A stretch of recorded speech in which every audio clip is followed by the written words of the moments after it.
कहानी है रामपुर गांव की, जहां के मर्द महिलाओं को हमेशा नीचा दिखाने की कोशिश में रहते। अरे अभी तक खाना नहीं आया, क्या मुझे एक और शादी करने की जरूरत है?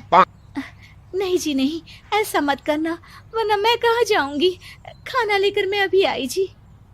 गांव की पंचायत में भी फैसले हमेशा औरतों के खिलाफ ही रहते। मैं जो फैसला सुनाता हूँ वो भगवान की आज्ञा होती है। इस लड़के ने अपने मन से शादी करके अच्छा नहीं किया। लड़के को घर भेज दो और इसकी शादी इसकी जाति की किसी लड़के से करवा दो, लेकिन ये लड़की, इसे तो गांव के बाहर निकाल दो। नहीं नहीं जमींदार साहब, ये क्या बोल रहे हैं? ऐसा नहीं हो सकता।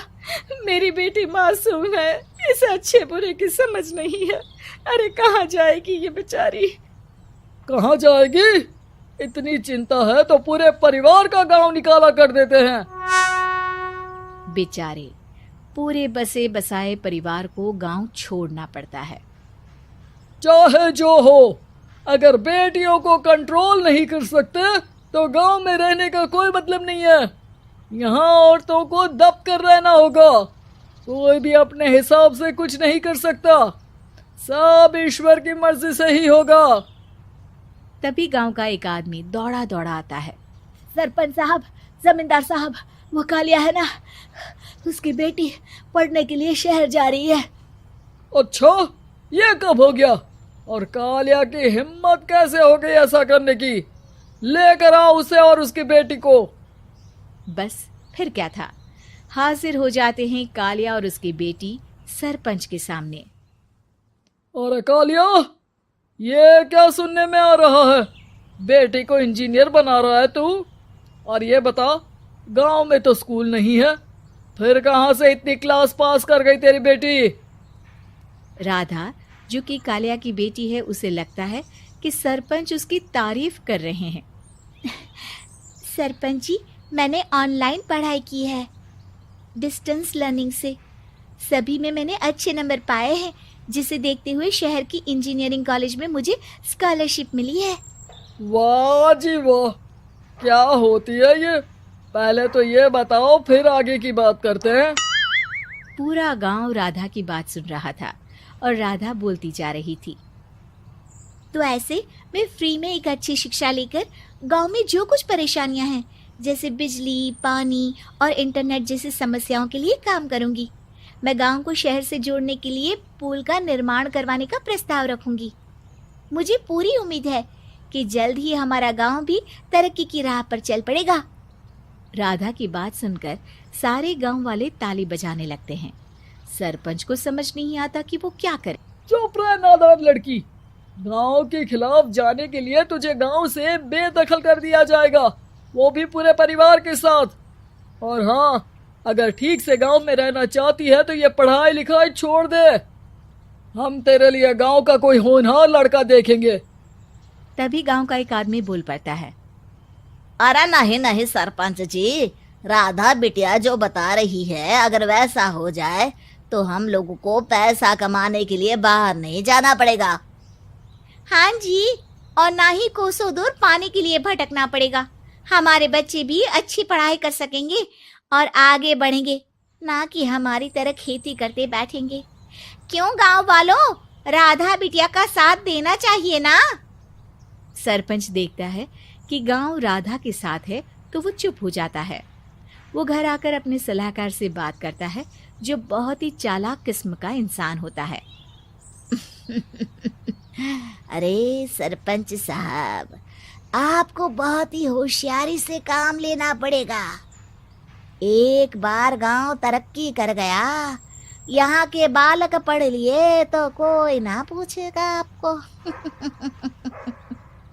और फिर ये जो बेटा और बेटी है ना आपके, इनको भी आम लोगों की तरह ही जीवन जीना होगा।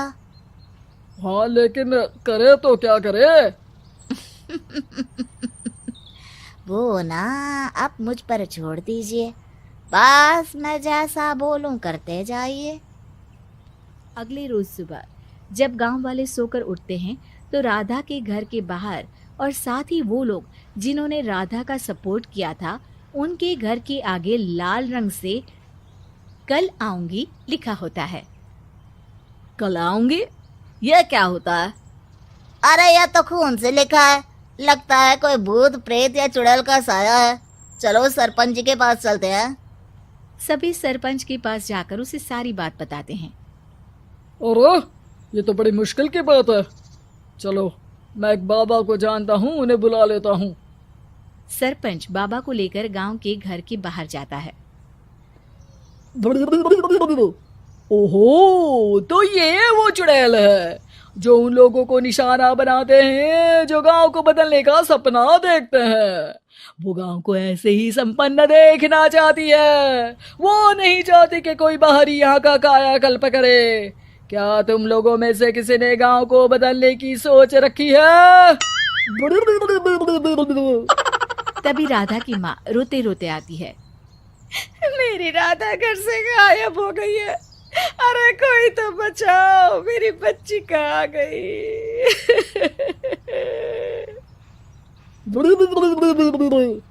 ले गई वो चुड़ैल, तेरी बच्ची को ले गई।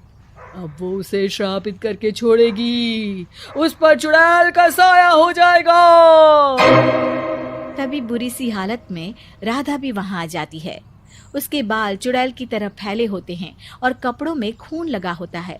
सभी राधा को देखकर डर जाते हैं। माँ, पता नहीं मुझे कौन उठा कर ले गया था। अरे दूर दूर हो जा चुड़ैल, अब हम लोग इस गांव में नहीं रुकेंगे। अरे कैसी बातें कर रहे हैं आप? कल तो आप मेरे भरोसे गांव का हुलिया बदलने, अपने बच्चों को पढ़ाने और तरक्की उन्नति की बात कर रहे थे, तो आज क्या हो गया आपको? ये फिर तुम लोगों को बहकाएगी।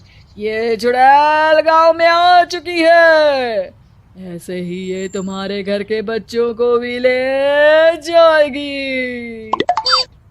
गांव वाले राधा को गांव से बाहर निकाल देते हैं। उसके माँ बाप रोते रहते हैं, लेकिन गांव वाले नहीं मानते। मैं भी अपनी बहन के साथ गांव के बाहर रहूंगा, लेकिन वो पढ़ाई नहीं छोड़ेगी। वहीं सरपंच के घर पर सलाहकार कहता है। देखा, सांप भी मर गया और लाठी भी नहीं टूटी। लेकिन अगले ही दिन सरपंच के घर के बाहर भी वही शब्द लिखे होते हैं और फिर सरपंच की बीवी कहती है, हमारी बेटी को किसी ने अगवा कर लिया है। तभी राधा का भाई वहां आ जाता है। अरे गांव वालों, मैंने सरपंच जी की बेटी को देखा था। वो चुड़ैल उसे उठाकर ले जा रही थी। अरे क्या मजाक कर रहे हो? नहीं नहीं सरपंच जी, आप नहीं जानते। वो चुड़ैल अब आपकी बेटी में आ जाएगी, जैसे राधा के अंदर आ गई थी। तभी सरपंच की बेटी वैसी ही हालत में वहां आती है जैसे राधा आई थी। पापा, पता नहीं कैसे मैं गायब हो गई थी। चुड़ैल, इसके अंदर भी चुड़ैल का साया है, मारो इसे। अरे नहीं नहीं, इसे भी राधा के पास गांव के बाहर ही भेज दो। अरे चुप रहो, मेरी बेटी कहीं नहीं जाएगी और चुड़ैल वुड़ैल कुछ नहीं होता है। अरे कैसे बात कर रहे हो सरपंच जी? आप तो बोल रहे थे कि आपका फैसला भगवान का ज्ञान होता है, तो अपने पर बात आई तो अब आप ऐसे बोल रहे हैं। अरे ना ना ना, आपको अपनी बेटी को त्यागना ही होगा। अरे बुलाओ बाबा को। राधा का भाई बाबा को ले आता है, जिसे अब गांव वालों के डर के कारण सच बोलना पड़ता है। मैं कोई बाबा नहीं हूँ, मैं तो मोची था। ये सलाहकार महोदय ने मुझे कहा था एक्टिंग करने को। अब वो मुझे पैसे देने वाले हैं। अब मुझे माफ कर दो। गलती हो गई, मुझे माफ कर दो। तभी वहां राधा आ जाती है। देखा सरपंच जी, जब गांव के बच्चे साक्षर होंगे तो आप जैसे लोगों की चालाकी नहीं चलेगी।